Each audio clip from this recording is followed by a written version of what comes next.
maybe that's why then the Chiefs go out there third preseason. Also, it was the only home preseason game was the third one, so maybe there was a little bit of a, okay, here's Mahomes and the starters. And then they look good in that game. 2 drives, 2 touchdowns, get them out of the game. So maybe the fact that it's been 3 drives successful and, 200 and whatever, total yards that they've had in these drives, in these 3 drives so far, you'd look at it and say, you don't really need to see them until September 11th. So maybe that's why last year they played in the third preseason game. All we have to go off of is 1 year of the 3 preseason games last year. And the offense was not good in the first 2 preseason games last year. And maybe they will end up playing some on Thursday, whatever it is. We'll get there when we get there. But I on Saturday might have had the most fun. I mean, definitely the first half of that game was more fun than the Bears game. You got a little more from the starters. Things look good. Jody Fort's season is here. That's right. Hello, we've been trying to tell you. Look outside, smell the air. The leaves are not changing colors yet, but they will be because this is what they look like in Fort's season. Thank you very much. You could say protect the fort, son. I'm also good with that. I'm happy to continue building out the Jody Forts and lore. But what it was for me yesterday was like somebody brings fajitas by your table. You hear them and you can smell them. We got to hear and smell the regular season football on Saturday, but I want to eat the fajitas, Jason. I'm ready. I'm ready for September. I'm ready for the weather to be about 15 degrees cooler, and I want to see Patrick Mahomes playing in a fourth quarter. Not on Thursday, but in a meaningful football game. Compare Chiefs offense to fajitas. That was Check. on your list, right? Okay. Check. Let's move on to the next thing. We got to find a way to sneak in. And it's like Pee-wee's Playhouse. You got to say the magic word. The magic word is fajitas. Chiefs offense. I do think that even in a preseason game, you do like to see them get a win because Kansas City really is the I guess I would say the team of the heartland. And any time you're saying it wasn't as electric. It was not as electric, but any time a like Heartlands team can be victorious, that's important to me. I don't know. I find them to be electric so far as well. I find another 7 minutes. It might have been. You might have been drawing more conclusions with another 7 minutes or so. 7 more minutes, somebody might have been drawing blood out of me. That's exactly right. Yeah, you know what? Team Heartland won on Friday. By dominating 1-0 fashion. But the biggest winner was health. Yes. Everybody. They say Father Time is undefeated. On Friday night, Father Time took a loss.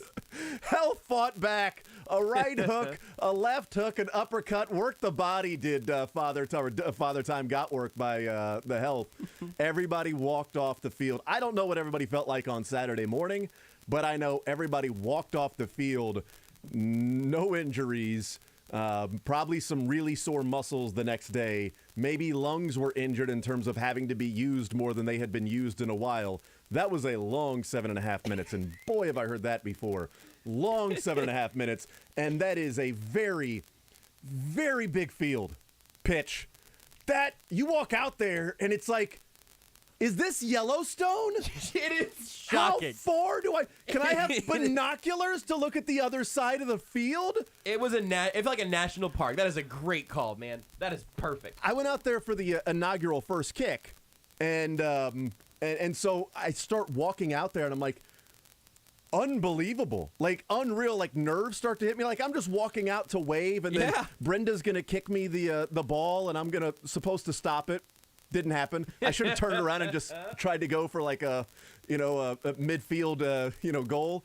And I'm out there in the middle. I'm like, this is the biggest sized patch of grass I think I've ever been on in my life. And I'm looking, I'm like, this is unbelievable. So that was very, jarring. Jarring is a good word to me when I ran out there. I had a little bit of a better idea when we ran out there as all the teams out there because I was out there earlier. But it was cool. Like I'm down on the field and like Brittany Mahomes is right there. We're getting ready to do a whole thing and you guys do your little secret handshake that you have. We did, yes. Little man was a little disappointed. He thought Patrick might be there. Yeah. So a lot of disappointment in the Anderson family. Am I right, Beards? Yeah! Team Heartland! Yo! What we need to make a point to point out here is that soccer players are all like they make a very ridiculous thing look very easy, and I should know that already, and I relearned that again on Friday. Yes. I learned how difficult it is to kick a ball that is moving with some sort of velocity when it is a crosser. Like, you know, when they cross in soccer, when they cross, you know, just put it in there into the... just stick a foot in front of it. It's so easy to do. And luckily, the one thing that anybody that has had trouble with that in their life can fall back on is how often you see professional soccer players not be able to make that play. Yeah. And like in the World Cup, someone who's played their entire life, like Wondolowski, you know, just missing something that seems to be so easy that you feel a little bit better about it if you were to be somebody that were to miss an opportunity to score a goal in front of your family out on the biggest patch of land that felt like you were running on Yellowstone. You remember back to some of the greatest soccer players that ever lived and how difficult it is to kick something like that. And you also realize why soccer players come into the goal at an angle and not just straight down the middle. Because coming in from an angle, it makes it a little bit easier, almost like the soccer ball's coming towards you, instead of going straight down the middle where it's a do or die sweep. That's it. Sweep the do or die. You either hit it or you don't. All you can do, and I fully did not that anyone here was necessarily a part of a moment like that. No. But I fully did not witness this situation with my own eyes at any point. I saw a tweet after the fact. That's right. And I've since reviewed the film because the Blue Testament has the entire media game on their YouTube channel. I know. And I might have to go find that. You should, because there's a great shout out to Nathan Wilhelm. There is a Nathan Wilhelm. Oh, excellent. Yep. You know him? I heard of him. It was something about Nathan Wilhelm and Joshua Brisco of 810. We got back-to-back. That's right. We got to, honestly, I wish I wouldn't have said that. And I wish I would have just thought to cut the audio for that this morning and let you play that back. Excellent. That might have been my funniest from the week. I even got another shout out of Mr. Irrelevant. Yes. 3 different. Over the PA? Which, by the way, not true. Pretty relevant in that case. Pretty relevant. Because here's the thing. If I was not on the pitch, Ken Swanson scores. That is 100% true. And I apologize to Kent. I apologize to the entire electric team, because had I taken a Kent Swanson angle and not gone right down the middle, having never, literally that's the first soccer game I've ever played in my life. But honestly, literally the first soccer game I've ever played, and not even realizing, like, when I watch it now, I'll be way more aware of the angle. And Kent was taking the angle because, you know, he probably has a better idea how to play the sport than I do. And had I not been there, he would have come in and just finished it and put it in the back of the net because he's played soccer before. And I look back at the film and I'm like, oh, that's why he's way to the left and then coming towards the goal instead of running right down the middle like a jackass. There were like 40-some people on the field. It was amazing. All you can do is try to put your body on the line. That's exactly right. Look, and if you whiff and then somebody else is there to clean up your mistake or whatever, then that's the second chance opportunity. But if you can't be timid in a game like that. But if you whiff, go for it, and then the ball slowly trickles, you know, out of bounds. What happened? I said, I don't know. My controller came unplugged. I don't know. And I'm like, I'm pretty sure somebody at the last second, like, it had to be tipped or something, because I had that lined up. And then I watched the video. And if you watched before, I've been around it. I know that that's not going to come in with the same velocity it's coming in right now. And that thing felt like it just checked up and dribbled just a little bit. And then I watched the film. I'm like, no, it's coming in pretty fast. I see the checkup. And the foot goes right in front of the ball. And I'm like, well, what are you going to do? I made a really good choice early on in the game, or before we even lined up, because we were just talking like, all right, who's going to kind of play what position? That's right. I volunteered for defense, which is great, because that's a good idea. I didn't have to run up and down the field. It's a great idea. And also, man, I got a great view of whatever happened there at the goal. It was awesome, man. So in case somebody did not see that, imagine this scene. So the ball is being crossed. It gets past the defenders, including Beards. The goal. I was on the far side of the goalkeeper. It slides past him. There's an open net, but again, the ball checks up as I'm swinging. It goes right. My foot goes right. I could see it. Goes right in front of the ball, and because it's going slower than I thought, I think, well, if I drag my back foot, maybe my back left foot will hit the ball. will kick the ball because, not ever having played soccer before. You're just trying to make contact. So I essentially went into wide receiver mode and dragged my left foot like I was trying to get 2 feet down. Little toe drag swag, yeah. And then as I do that, as I'm dragging my left foot, I start to turn my body to look at the ball to see if anybody is going to get it, to kick it. And as I'm falling down, I see it slowly go out of bounds, and I see Kent Swanson fall to his knees, and I hear the entire cheering section for the Current behind me crack up and start laughing. And I'm like, you know what? I get it. Then I get up to the suite, and my wife has some chuckles and is, oh, hey, look, oh, great. What is, apparently Eddie Murphy now is in the... is in the suite with us because the wife is just cracking up. She's having a good old time. Oh, that's so fun, isn't it? And then my son was like, Daddy, I saw you play. I'm like, you're proud of me? He's like, oh, yeah, it was so cool. You were out there. You're playing. I'm like, yeah, but I missed the goal, buddy. We could have won. That. He was like, oh, but you were playing, though. You were out there. And I'm like, you know what? It's all good in this hood. See, your wife was still in the suite when you got there. And that's right. Kids were still there. And the kids were still there. Family was still there to support me. I don't know that Kent Swanson will ever come on the show again. That's fine. That's okay. And I feel bad to whoever passed it. Because they had a nice assist opportunity there.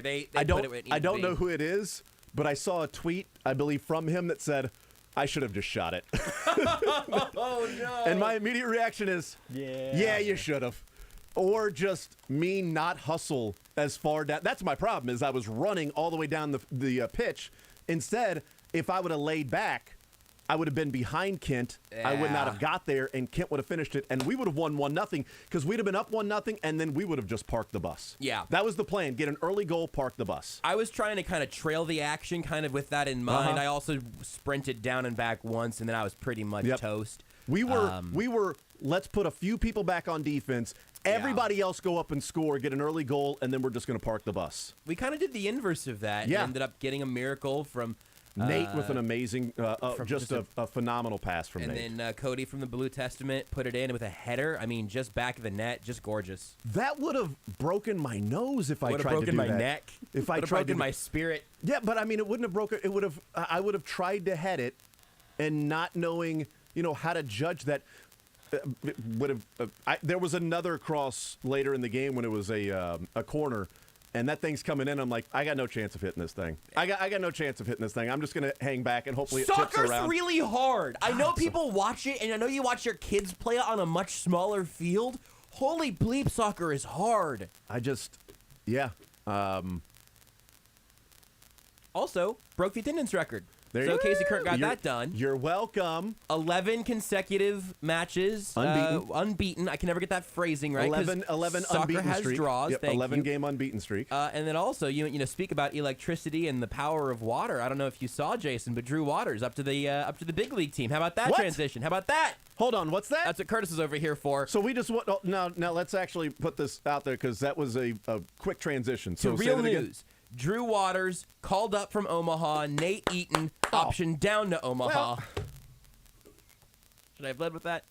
Well, no, Drew Waters good news, is bad the story. news, bad Drew news, good Waters news. is the story. Yes. I hate it for Nate Eaton. I like rooting for him. Yes. He hasn't really been all that good since the home run, the first game of his career, right? Work it out in Omaha. We'll Major league see you again debut, soon. hits the home run that helps him win in Toronto.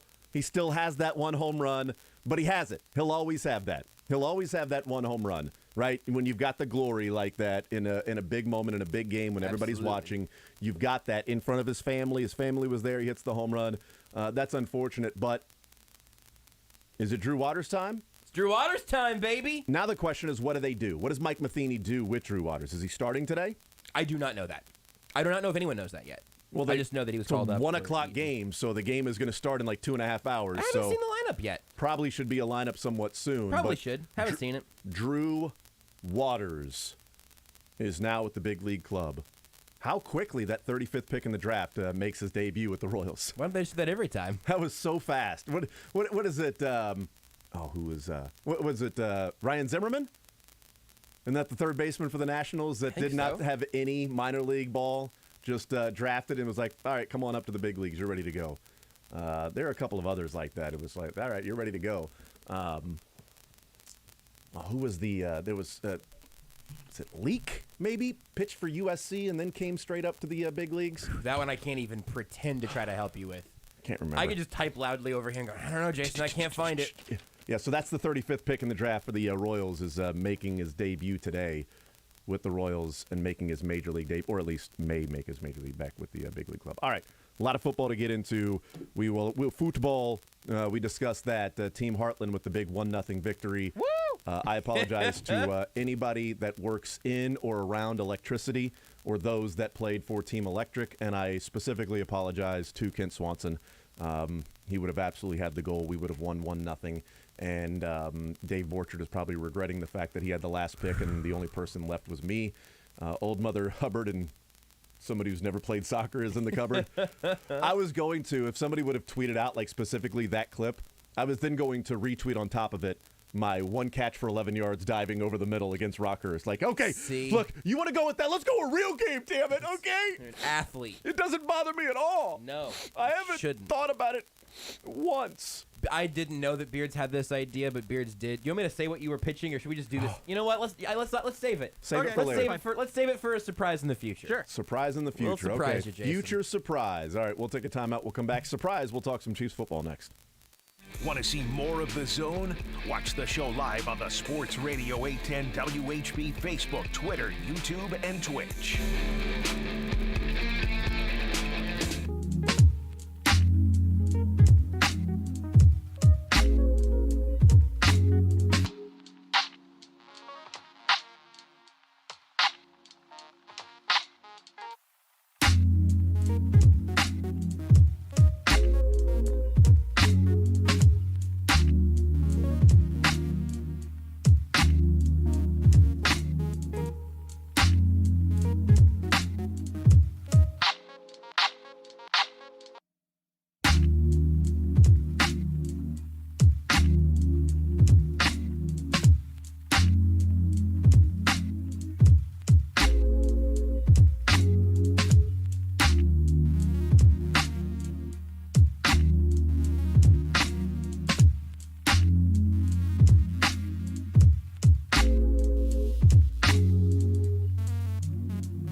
The Zone with Jason Anderson. What if there was a screaming crowd of children out front going, Jason!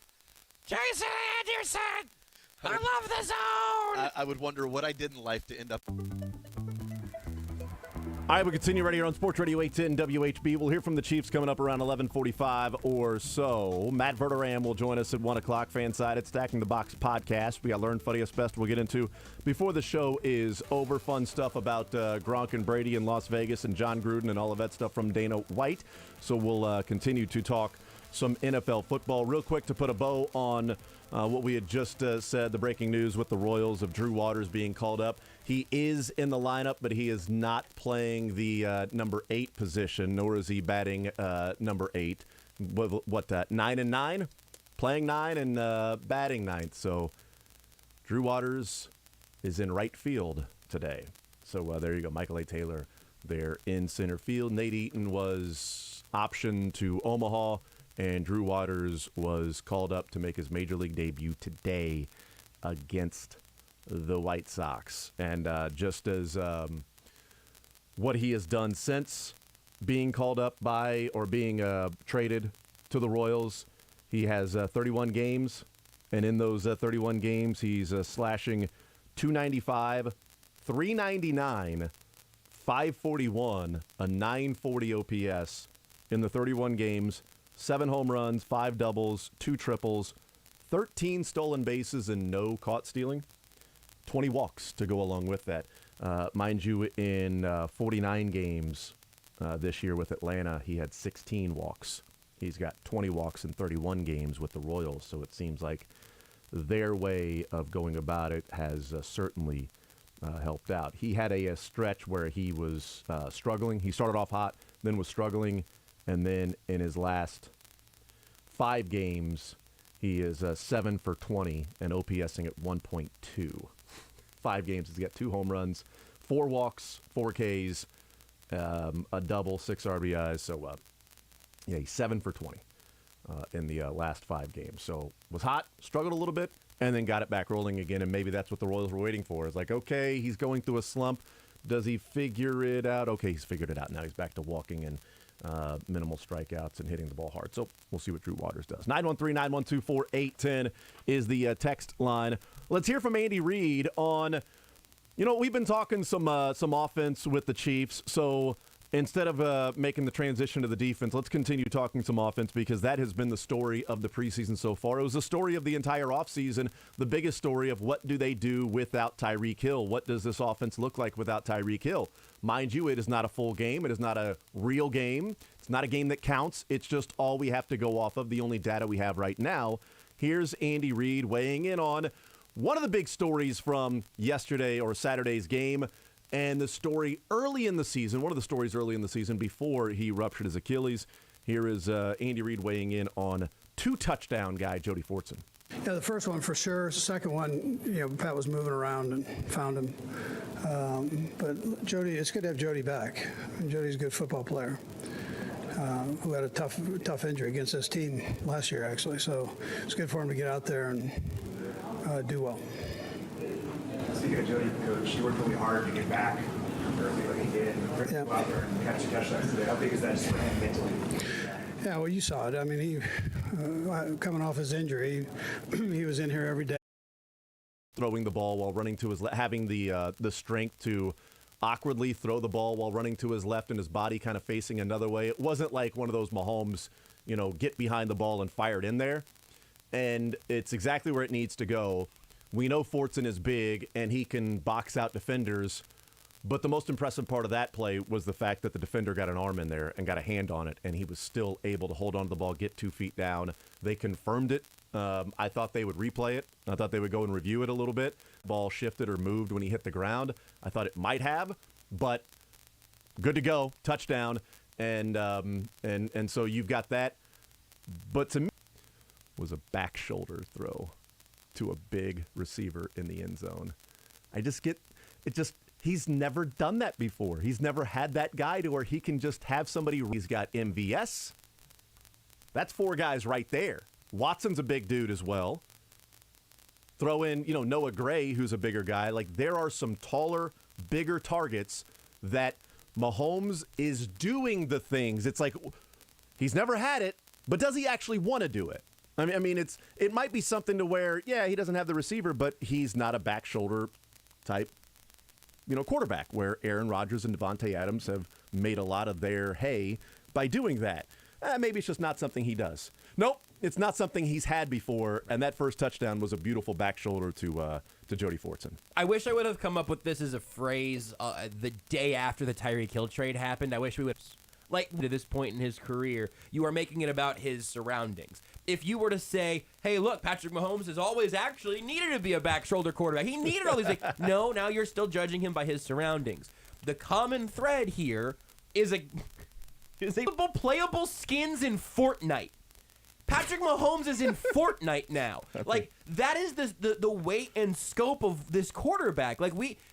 Everybody has been trying to work really hard, I think, for the last year or so at least since the Super Bowl MVP. Yeah. You want to tear guys down. And this isn't a Kansas City thing. This isn't a Mahomes thing. This isn't big coastal media. It's just the fact that with that mountaintop fast. If Josh Allen wins the MVP and a Super Bowl MVP this year, I promise you next offseason that coverage is going to look completely different.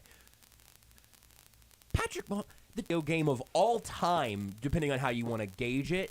So all of that to say, most of the world has figured out that this guy is player one in every sense of the word. What we're going to see this year is